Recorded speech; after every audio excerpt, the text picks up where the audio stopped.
stage because you're going to be part of the next panel, which is called The Forest for the Trees, The Meanings of Data. And the moderator, Justin Fox, is an old friend and colleague of mine with Fortune, who's now the editorial director of the Harvard Business Review, and somebody who's had quite a long, extensive interest in this topic. And I'll let him introduce his panelists, who I think should all come on stage now. So Justin Fox and Data Panel, take it away. Where are you going to sit? I think you're sitting over there very on good. the far left. That was a great talk. Thank you, thank you. Great talk. I'll make sure you get a copy. I love that this is the data panel, and here's Rick and I with our little book. Well, him with his big book and I with my little book. You've met Rick already. The other panelists we have here, first of all, to my left, Lars, and he says in the US, everybody just calls him Björk, but I want him to say it in Swedish. Björk. There you go. Lars is CEO of Qliktech. Gil Elbaz, is it said any different anywhere else? You said it perfectly. CEO and founder of Factual. Vivek Ranadivé, how do you score that one? Okay. Perfect. CEO and founder of TIBCO. And we all have different ways of sort of understanding big and complex things. For some, it's visually. For me, it's always, I want to know the history. And since I'm the moderator, humor me for a minute or two here. I'm going to start with you, Vivek. It's 1986.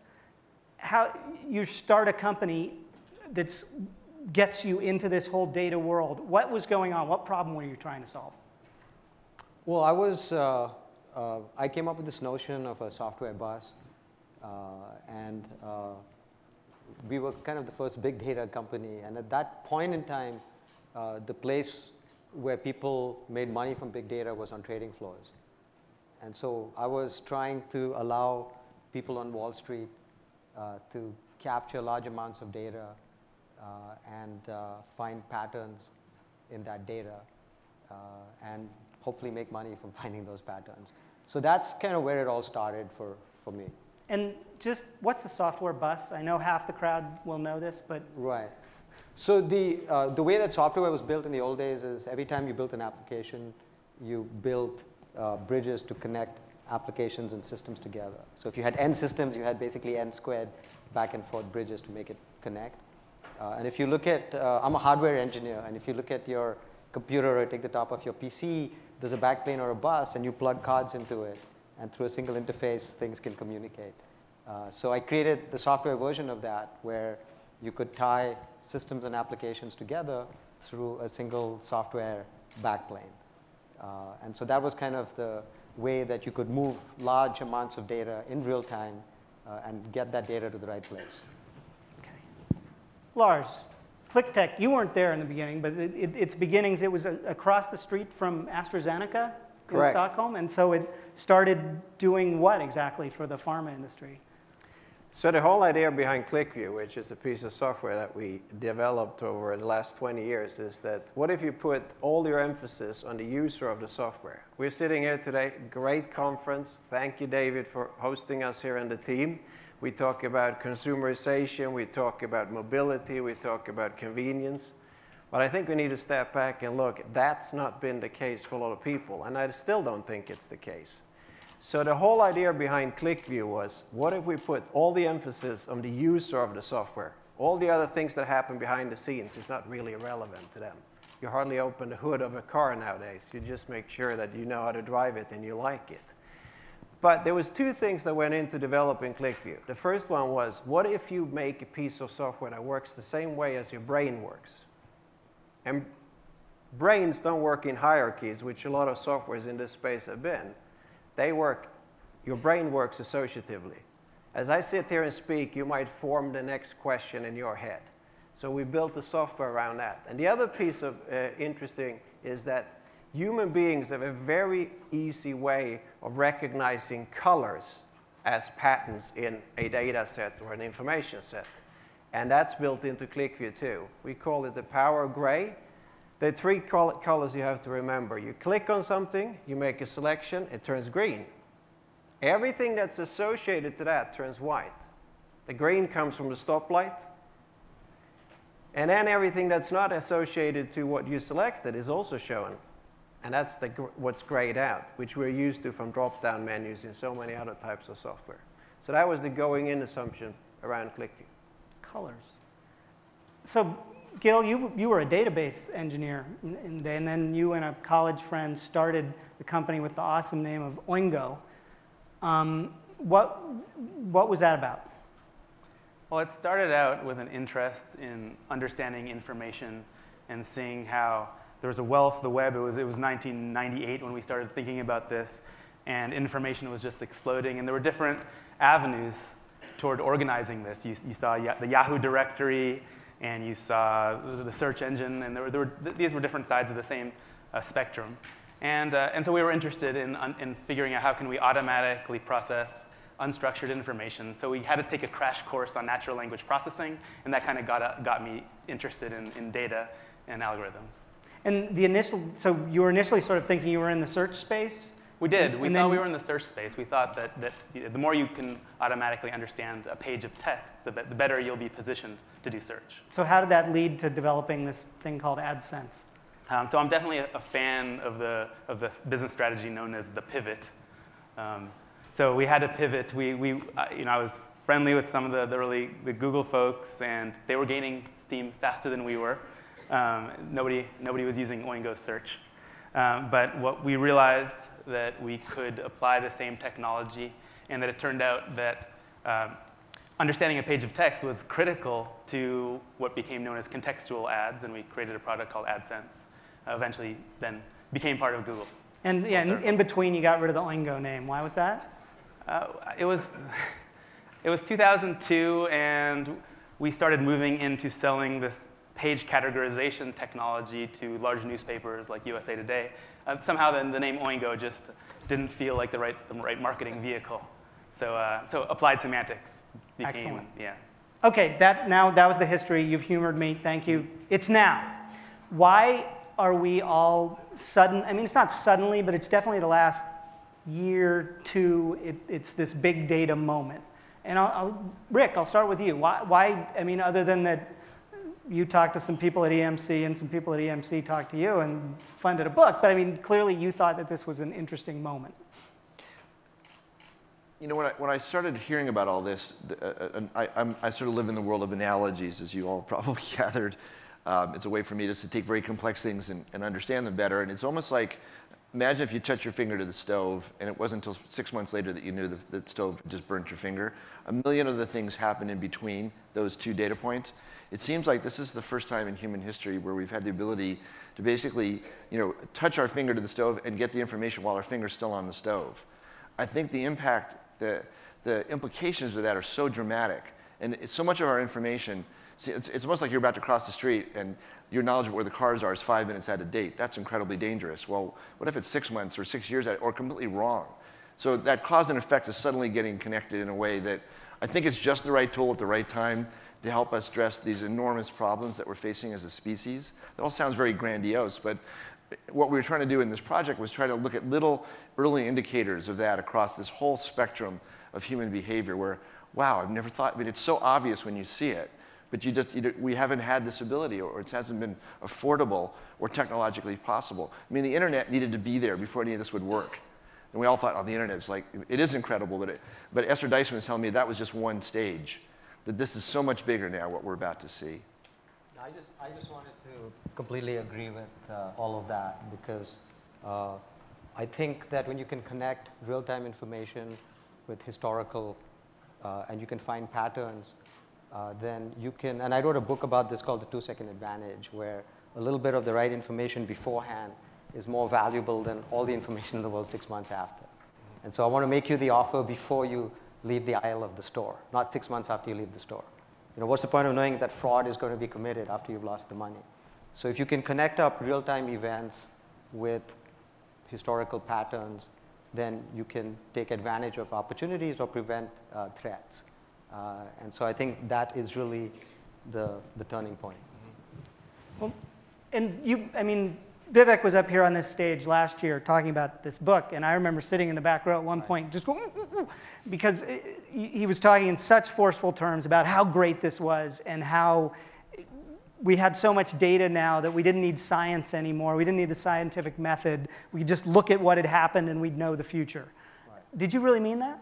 Well, I was exaggerating a little bit to make the point. But even since I said that, there's all kinds of examples of that.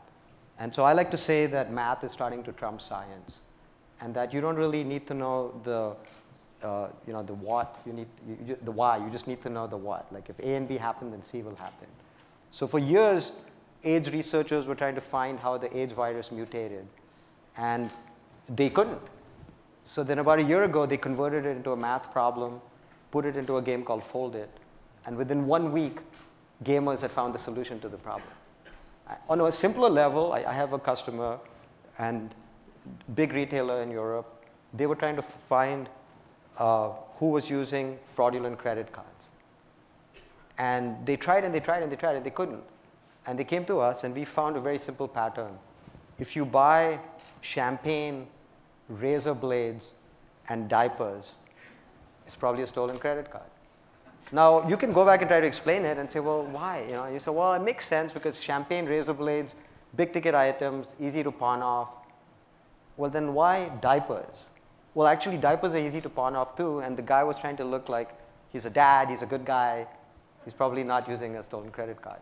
So there's all kinds of examples of this. But there, now you have a theory. Where you're doing science. Well, after the fact. Okay. After the fact. Like, there's no way that I could have sat down and figured out that this was a stolen credit card. You found the pattern the way that Lars was describing it. You look at the data and you find the pattern. Well, yeah, you must be seeing that in your... Yeah, we have a great story. You all remember the tragic incident, not this past summer, the previous summer in Norway, where a lunatic killed almost 90 people. The year before, there was a similar story in Sweden, and a sniper was out shooting at people randomly. At least that's what people believed and the police believed. And police is a customer to us in Sweden. So by using enormous amounts of information from 10 years of records and client database, whatever their client is, criminals, they managed to pull together and see that pattern in the data set in 30 minutes, or would otherwise have taken them 3 months to do. And they nailed the guy. And he's been prosecuted, put away for life. And the whole story was, I was back home in Sweden at that time. He was randomly shooting at colored people, immigrants. But if you're there in November, everyone looks dark walking outside. So it was a pretty scary moment. And they attribute all of this to the fact that by technology, in this case Qlikview, you could see the forest for the trees. And it was I thought it was a lady with a dragon tattoo that figured that out. She didn't work for the police. So this was all data that the police was already collecting, and it was a matter of bringing it together. Absolutely. Which sort of brings me, because Gil, you're involved in like one of the world's great fishing expeditions, it seems like, at Factual. Going out there, I mean, describe it to me a little bit, like a day in the life of your company, going out and finding another data source to plumb, or...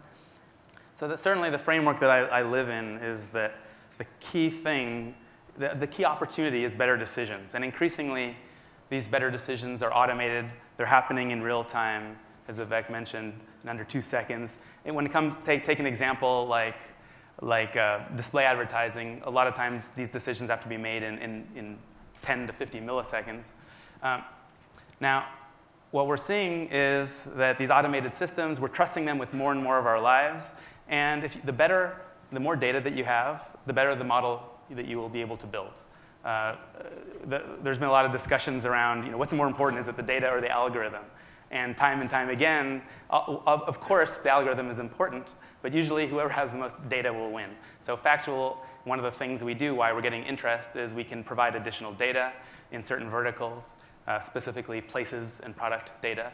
And our customers use this to enrich their own data in order to build even better business intelligence, better predictive modeling. Tie that on to what I talked about the police. That's exactly what they do now. So by combining people information and geospatial information, they can predict up to 90% when and what crime is going to happen in certain territories of their client base.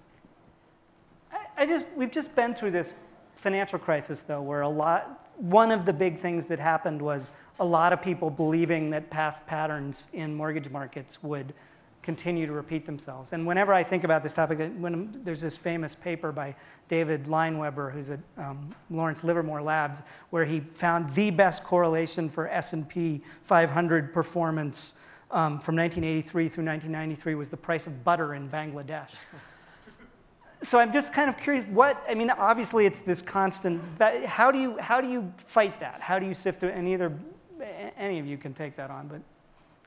Well, I think that there's patterns, and you can combine those with real-time events. And one of the things one of my pet peeves, and I've written papers on this subject, is just the way the Fed runs. And I've advocated, somewhat tongue-in-cheek, but quite seriously, that we need to replace those old guys with a computer program. Because the world is, as you said, running in real time. So when you put your hand on the stove, you know it. It doesn't take 3 months to know it. But for the Fed, it takes 3 months to know it. So with my software today, you know if there's a store that's not selling shoes, you know it right away, and the factory in China knows that. Now what the Fed does, their job is to keep things comfortable. And if you kept your house comfortable the way they do, then every 3 months, you would turn the heater on and off. And you'd continuously be overheating and underheating your house, which is what they have done in the economy, and they've only had one so-called soft landing since World War II.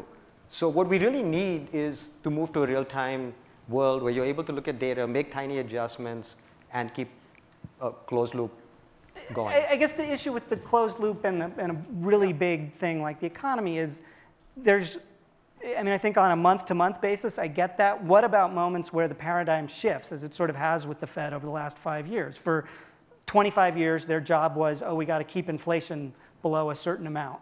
And then they've taken this leap of faith over the past 2 or 3 years, and it seems like the data as it comes in is starting to back them up, that by looking back at a much farther back data set, the 1930s, actually that was the wrong, we shouldn't be sitting here focused just on inflation. I mean, how do you get those two to work together? Because I get the thermostat analogy. The data now exists, and you can get it in real time, and you can set the parameters that you want, and you can keep making adjustments continuously.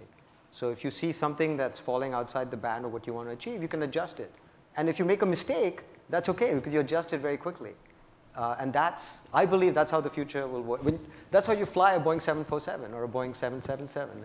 It's a closed loop mechanism. You're making adjustments, and it's about the data. Lars, you want to? No, I would agree with that. No model is perfect, and it's never going to be finished. So you're going to add data streams, and you're going to filter out things. I think an important thing in this big data discussion is most of the information for you at that point is noise. So how do you filter out the stuff that's not relevant to the decision you want to make right now?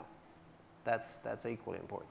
I think transparency is also part of the story. I mean, I don't think mainstream media covered the degree to which these loan applications were changing character dramatically during this period of time. And I think there's always going to be those that say, well, you can't have these workflows be transparent because of all the privacy issues. But there's always ways if you care about it and if you want there to be transparency. Right, and there were a lot of people in those transactions who didn't want them to be all that transparent. So, well, and that sort of, but this is bringing me to this thought of like, where is the balance in thinking about big data between, and thinking about how to get useful things out of it, between actual domain expertise in medicine or whatever else, and just being a good data scientist? And first of all, Rick, I mean, you've been out there looking at all of these different things. How many of them are the coolest things coming from people who are already in the field and went looking, how can data help me? Or was it much more people who were just into the data and cool stuff started to show up? I was thinking before, no one's actually asked me this, but I was thinking if someone said if there was one story in the whole book, in the whole project that you sort of learned about that kind of like, they have this great expression in Australia, gobsmacked, where you kind of go, like, wow. I heard Francis Collins from the NIH talking at TED Med last year, and he was talking about the fact that drug companies spend billions of dollars looking for cures for some of the biggest diseases facing humanity. And along the way, as they test these drugs, they get to a point where they do clinical trials. And then unfortunately, very often, some of these drugs have serious harmful or deadly side effects. And so 0.0001% of the people taking this drug will die, therefore the drug's never released. And one of the points he was making is that now, because we're able to actually do genetic sequencing, right, and decode individual DNA at a level that's soon going to be pretty affordable. He's saying in 5 years, you go to your local drugstore, and for $40, they'll basically tell you which drugs will work for you and which ones won't. The fact that all these drugs potentially are sitting there on the shelves gathering dust that could save millions of lives, to me that was one of the most dramatic things that I saw. I don't know how you tell that story in photographs, but when I think about the potential of that alone to take this unlocked resource and because of big data, being able to go in and give each of us an individual blueprint about what will work and what worked for us, that's just stunning to me. We're already doing a lot of that both with drugs, where basically they're using our analytic tools to find out what kinds of drugs will work on what kinds of people and in what combinations. Yeah. And we also now have the state of California doing that, where they look at every person born, and based on their genetics and their ethnic background, they can determine in advance. So we're getting to a point where we're going to have extremely personalized medicine. Right. And the state of California is already doing that with a lot of our software. So we're fast approaching that point. I just think it's really exciting. I mean, I think there's a scary part about all this too. Is this whole idea of being tracked. I mean, if somebody 10 years ago, had said to Gil and said, could I plant a tracking device on you so I would know where you were every moment of the day, 24 hours a day, who you were with, what you bought? I mean, all of us would have said, are you kidding? No way. And now we line up and pay $800 and wait for hours to implant the new.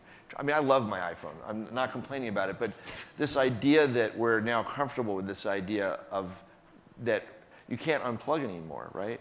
Well, I think people, once they decide to opt in, then there's all kinds of value that flows through. So that is the question, and I'm going to start with this one on Gil. Is just all this data that's out there. How do you, or should we think about ownership? Who owns it? Mm-hmm. Yeah, certainly ownership is important. The dimension of it that I think is very important is, from a business standpoint, is how much of it do you want to own?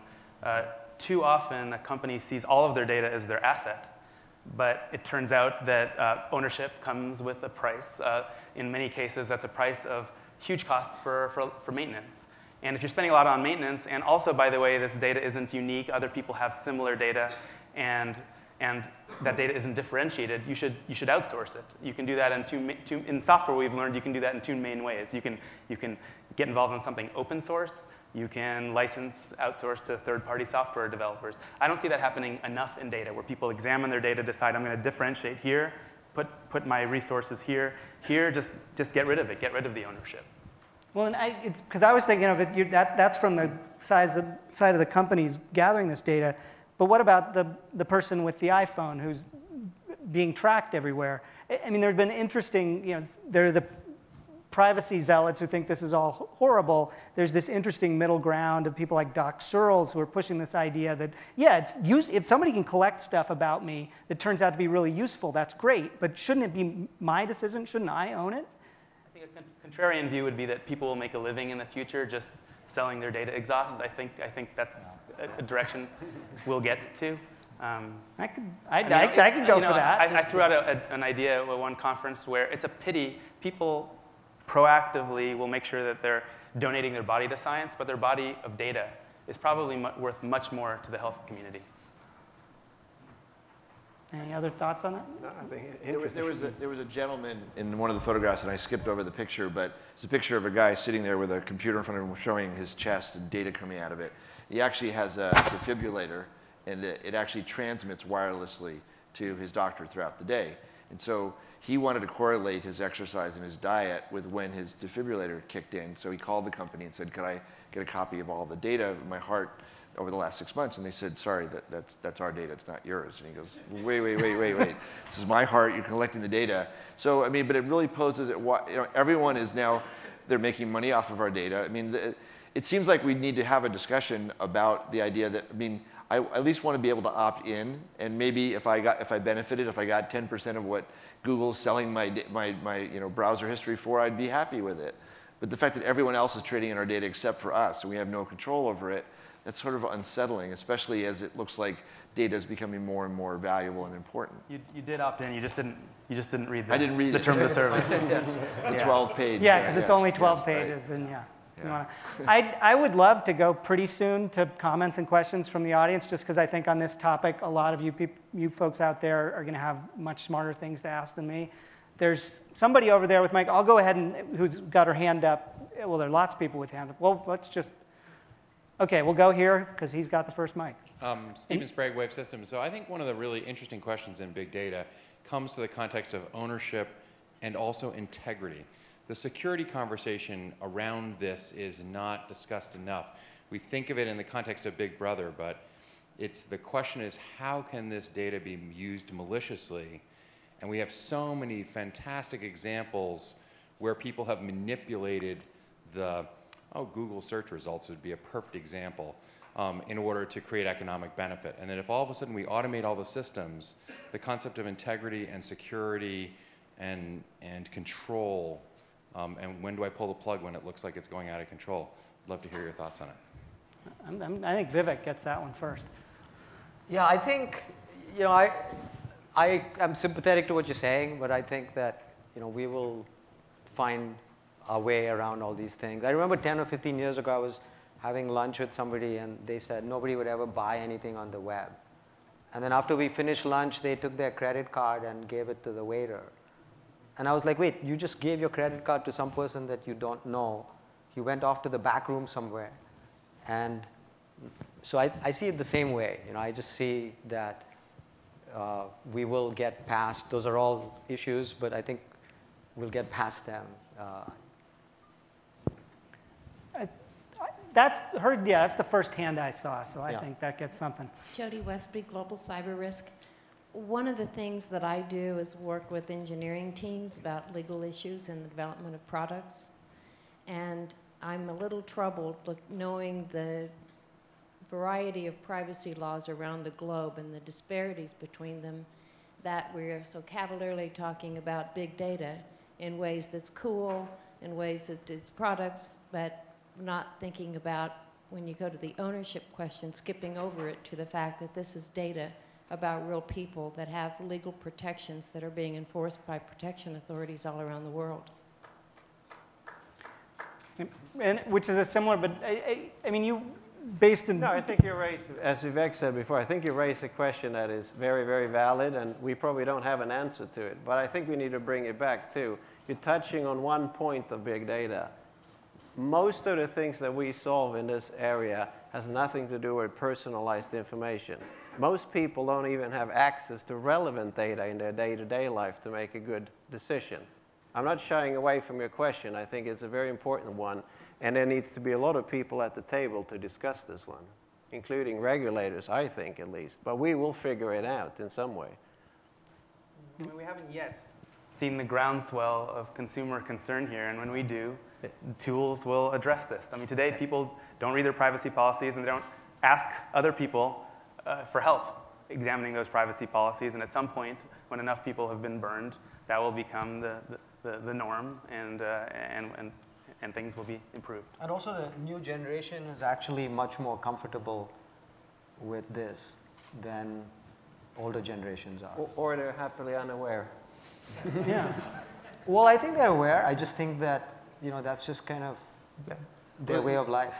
The other thing is that you see over and over again is people are concerned about privacy, and I am, and then but you're offered something convenient, and it's amazing how quickly people will give up their privacy. I mean, I use Facebook Connect, and it says, you agree to let me post as you. So wait, I'm agreeing to let you post things on my Facebook page as if you're me. And I say, yeah, because I don't want to spend 5 minutes filling out a form. So I know it's stupid, and I agree with your concerns. My worry is that people are not having this conversation right now. By the time we have it, there will be things set in stone. And that's, again, one of the things we were trying to do. There's a whole chapter in the book called The Dark Side of Data, which is talking about some of the more troubling aspects of all this. I mean, maybe in the United States, we don't worry that much about who knows where we are and what our data is being used for, but there's places in the world where it could be incredibly dangerous if a government knew where everybody was all the time. There's lots of places But I would where we also wouldn't say want that for every one of those, there's 10 where it can be used for good. Yeah. I think the vast majority is good, but I think we do have to think about the bad before it gets sort of ahead of us. Right. Yep. Who's got it? All right. Frank Spicer from Social Flow. Basically, we've gotten here through some sort of consensual, contractual revolution. So we've opted in because it's been convenient. We've gotten what we want. But to your point, I don't know if a government fix is in order, because we got here by a bunch of individuals opting in. Doesn't the rise of big data and this privacy problem actually, by economic law, give us a situation where there's a market for big obstruction? Isn't there an antithesis to the contractual opt-in that people will start to pay for when they start to feel the pain of opting in? So like a business model for companies that come in to, I don't know, what would their role be? Or some sort of open source style revolution to break away from it. I mean, there's all sorts of things there are technologies out there. There's personal.com. It's a personal data locker where you have complete control of the information. And once it's there, they're guaranteeing that you get to authorize any third party that uses it. But these things are, they're emerging, but they're a little complicated, and we have to really want them. We have to want to go to build another network together that emphasizes greater control. Well, I have a basketball team, and I launched some applications for my team. And once you opt into the fan zone, then I basically know everything about you. And if you're sitting in my everything arena, about you, total or everything about you when you're at Oracle Arena? Well, when you're at Oracle Arena and beyond, like I know what your household looks like, I know what you like, what you don't like. I even pick up, if you're sitting there and you tweet that you're pissed off because you had cold pizza, and this is a real example, I know it. So I make it up to you. I know that, you like it when the Lakers are in town. You have kids, there's a game. I have extra VIP parking. I'll make it up to you. But you opted in, and you want the goodies. You want the good deals, the good offers. You're getting something in return. And what does the opt-in look like? Just right at the beginning? Yeah, there's a fan zone. And there's, it's kind of like being in a hotel. You come into the lobby, and there's a lot of good free stuff, the ambiance, the chandeliers, the music. But then if you want to opt in, then you go into the fan zone, where you give us your email and we know who you are. And at that point, it's like going to the special room for the VIPs. And at that point, you can get special offers, you can get special content, you can be interacting with the players. And people are choosing to do that. They want the good stuff. Yeah. I guess, I don't know who's right here. Hi, Mickey McManus from Maya. So it seems we're at 6 or 7 billion cell phones. Everyone's talking about mobile is the new revolution. It's amazing. Sensors and connectivity. And yet analysts are saying we're going to have trillions of devices in the next 5 years, which is just a lot different than 5 or 6 billion. How will big data change when all atoms and bits are connected, or when a lot more of them are connected? What will happen then? Well, I think we have the potential to make the world a really amazing place. I think we can eliminate airplane crashes. We can eliminate drought. We can eliminate disease. We can eliminate. I think I started my company with the notion that if you get the right information to the right place at the right time and you put it in the right context, then you can make the world a better place. Your lawn will know where the water needs to go because there's a sensor that will tell you that this is dry. So you have the potential to create a truly amazing world. And a lot of the data you're right, it'll be coming not from people, but from things. There's got to be a dystopian version of that future, though, too. And this probably is the wrong panel to ask about it. Well, I think, things like airplane crashes, that plane that crashed off the coast of Brazil. All of that data was available that would have told you that was a faulty sensor. Didn't have to happen. Pandemics, we can prevent them. Power outages, a lot of them can be prevented. Got somebody back here. Hello, Steve Collins from Valid. we've heard that the amount of data and the sort of technological revolution has increased exponentially in the last 10 years. At the same time, there's more malnourished in the world than there were 10 years ago, and even actually a lot of countries have this equivalent proportion of malnourished. So what I'm hearing is that, yeah, this great big data and all this technology is a tool, but it's insufficient by itself. We've actually got to have models to apply it to the welfare of poor people. It won't just happen by itself. What's your perspective on that? So I agree with you. One of the efforts that we put out is a big corporate social responsibility program. So any organization in the world that want to help the less fortunate ones get our software for free, because we've set out a target. Not only will we want to drive sales to a certain level, we want to touch the lives of 1 billion people in some way. And we recognize not everyone is going to have a mobile phone and maybe have access to the software, but they can still be beneficiary of it through another organization. And I'm not sure your stats are right. Do we actually have more malnutrition in the world? That's not what my fellow Swede Hans Rosling is saying. Okay, okay. Well, I think that, I agree with Lars that with data, we have the potential, and we're working with people like the World Economic Forum to eliminate food shortages, because a lot of it has to do with distribution, it has to do with data. It is a little bit of a big data problem, and so we think that the potential exists to eliminate a lot of those problems. And I agree with you, we've spent a lot of money on technology, and now you know what Shaq had for lunch, and you still have food shortages, you still have airplane crashes. How can that be? You still have disease. When we know what Shaq ate for lunch, why can't we send a man to Mars? Now there's just one quick comment about that. I mean, there's a tremendous amount of data out there. The reality is, though, the entrepreneur that could be inspired to solve that problem probably does not have access to the data that they need to solve it. Yet. Yeah. Yet. Yeah. There's a question back there. Andrew Richet from Personal Democracy Media. I want to return quickly to what Rick mentioned, because I think it's really important. How many people in this audience have actually read the terms of service all the way through before you actually got your service or your device? Nobody. We got somebody right here. Yeah, okay. So, so one of the big problems is that the language is not only written by lawyers who were trained in the 20th century, but the language is so archaic that we don't even understand what it means. So imagine a site where you had basically beforeyouagree.com, where you could actually put up terms of service, people could crowdsource turning that language into a language that people could understand, so that we could actually take more personal responsibility for our role in the big data revolution and maybe take our data back. I think you have a great business idea there, absolutely. Yeah. And Richard Thaler, the economist, calls this choice engines, that this idea that there's a big business opportunity out there for a middleman, basically, between consumers and all of these people who want our data. And to me, it's immediately very attractive, because then there'd be actually someone with an incentive to make these things clear. But did we have another one? We just got a couple minutes left here.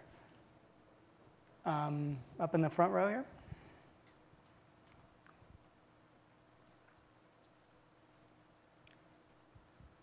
Thank you. Peter Van from Swift. Most of the discussions are about big data, are about big organizations sitting on mounts of lots of data. I would like to hear your view on what happens with small data when we evolve towards a world where there's much more peer-to-peer communication between individuals and even devices. What happens then? Anybody want to? Well, I think. Want to try that? Or, So there's many problems in data, and big is the one that seems to have its day right now. But there are, when people are asked the definition for big data, I think the popular description is around not just volume, but also variability and velocity. So there are those two other issues, variability in terms of the structure. So even when you're talking about small data, if you can't automate pattern matching and figure out some way to extract some sort of common structure from the data, and if it's happening at real time and you need to be able to react, those are equally important in this day. well, and I'm also just curious with all three of you, are you finding that especially Vivek and Lars, that your business has started dealing with really big corporate clients and have moved down to smaller? No, we started at the other end. Okay. Because big data, again, is it a relative term or is it an absolute term? For most people, it's a relative term. It's big to them. And that's what we deal with. With having 26,000 customers, there isn't that many Fortune 500 companies, let's be honest. That's why they're called Fortune 500. That's what that was about. Yeah.